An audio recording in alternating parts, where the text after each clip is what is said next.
It's the return of the alien ditties, and we know what that means. It's a win for creepy predators. But when luck is on your side and baby oil is used, you might just slip away. The glory of Don is back as we go back in fully lubed to not get eviscerated by a giant phallic symbol in the alien ditty adjacent Keto family. For this video, we will be making sure that you fall asleep paranoid from watching Don Season 2 Episode 1. Like, this is the legend of the giant snake. If we learn anything about the world today, if Diddy can get away with it, why can't these?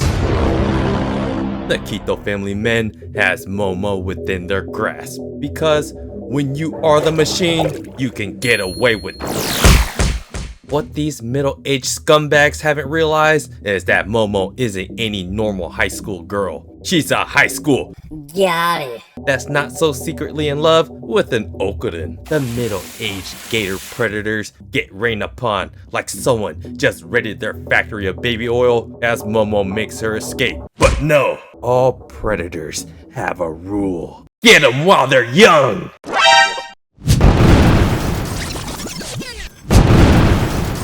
As karma suddenly strikes from a taste of the rainbow. Turns out there's only one true lucky pussycat around that can save you from corruption. Thanks Turbo Baba for saving our MC. Turns out the Keto family are known troublemakers as the compromised cops chase them down. But like I said, if alien ditties can get away with it, why can't? Momo runs into legendary headstand bootuber Manjiro. And we know why we're here, for the introduction of a new character in the phallic symbol lore of the great Tsuchinoko that Ivan oozes all over its victims. Just when everyone thought we were all in the clear of the alien ditty human adjacent predators. Oh my god, Momo just saved us from a glory hole joke. Wait a minute, that's not Momo, that's the landlord, ready to collect rent with their bodies. We all know trafficking rings have a mastermind behind everything. The Keto family head makes Okurin and Gigi very uncomfortable with questions. You know what? That was a pretty long intro. If you guys watched it in theaters, there was actually a pretty long recap that preceded that as well. And the only real difference here between the manga and the anime is the fact that the Keto family head and the grandmas showed up before Momo fights the other family members. Gigi must play nicely with the landlords, who are giving him free rent while his parents are recovering in the hospital. And they subtly become hostile because Gigi has been trying to bring in spirit mediums to the house, lowering their property value. Because you know, we don't want real criminals living here. I mean, it's totally not the corpses and random rooms appearing out of nowhere. But blame the high schooler. When the youth wants to play a game, you have to pull out something explosive. Everyone knows in the Alien Ditty 101 Predator Epstein Handbook that you must compromise the authorities after another day of almost catching an innocent high school. The dirty old men come back to terrorize Gigi and his four-eyed friend. They test Okurin if he's truly Gigi's best friend and asks him who Jin's favorite footballer is. And Okurin surprisingly answers, Saint-Germain. And then everyone forgets this conversation even happens. But with the little innocent high school gyaru with the foul mouth gets mentioned, Gigi gets caught lying. Sosuke. This takes us to the up-and-comer bootuber explaining the phallic symbol lore 200 years Kid sacrifice used to prevent volcanoes Ivan oozing all over them, and also the utter disastrous paralyzing fear of unaliving. Momo arrives back at the house and look at who we have here. Phallic symbol sacrifices. Get them opais. Momo knee, left, right, spinning high kick. Momo kick, punch block, parry. Don't you know, Momo? Predators can get away with it. But not when this gyaru is around. The Predator grabs Momo like how Alien Epstein grabbed alien Bill Clinton and gives her head. How dare he hit the pussycat from behind? Did someone say Baba? Kung Fu Baba has entered the fold, and it's almost like she's not human. She uses her ultimate phallic symbol maneuver, named in reference from the greatest snake movie ever, Jennifer Lopez's Anaconda. And that makes how many of Jennifer Lopez's divorce victims? Too many. Turbo Baba reveals that menopause makes women stronger in this show, just like ISA Baba. The Quito family revealed that they are the great phallic symbol worshippers that have been sacrificing so many people. Just so it doesn't Ivan ooze all over them. They need exactly 3 Ningins because the great phallic symbol loves the sum of 3.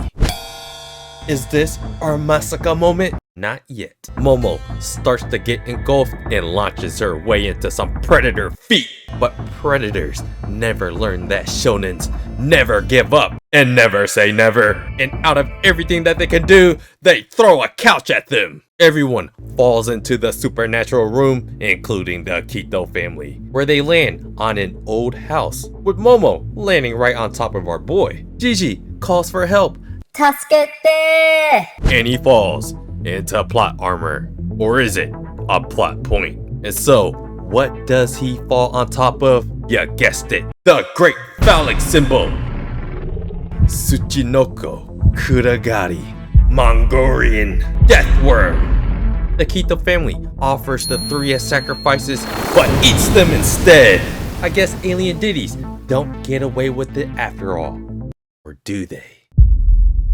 Momo, Okurin, and Gigi play hide and don't peek, and that is when the other part of the lore has manifested itself. Momo and Okurin have been struck by fear. And what does this fear that is radiating from the great phallic symbol doing to them? It wants them to enter The darkness.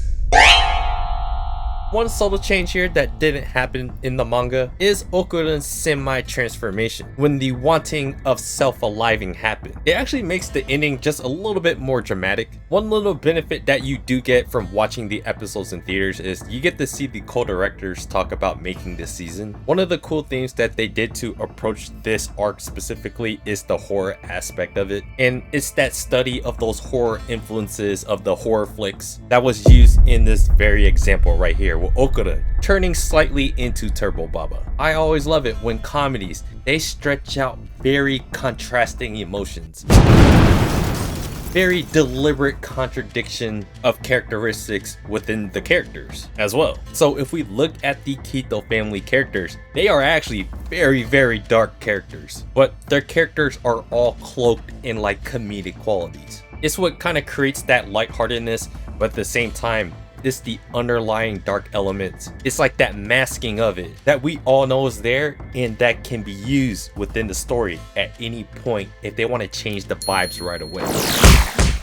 And at the end of the episode here, this is where we are at with Gigi's character. This is the heart and soul of this arc. This is his time to shine. Everything that we've experienced with Gigi as a character so far is very unlikable in my opinion. This is a recurring pattern of writing from Yuki Nobutatsu that he pretty much does with like all characters, all new characters. New character gets introduced like Ida and Turbo Baba, and they're shown more in an antagonistic light, only to give them a chance to like slowly win you over. And we are at that exact point with Gigi, as clearly he is not being affected by the Tsuchinoko Earthworm's powers right now. So yeah, let me know what you guys think about the opener of season 2. It feels kind of weird that it's like season 2 because it stops like in the middle of an arc from season 1. But yeah, let me know what you guys think about this episode of Dan Da Dan. And do me a favor guys, hit the like button if you think that Alien Diddy didn't get what he deserved. And subscribe to the channel if you guys haven't already. Check out my blog at otakusen.com. Check out my second anime channel, so be sure to subscribe over there. And I appreciate you guys watching, and I'll see you guys on the next video.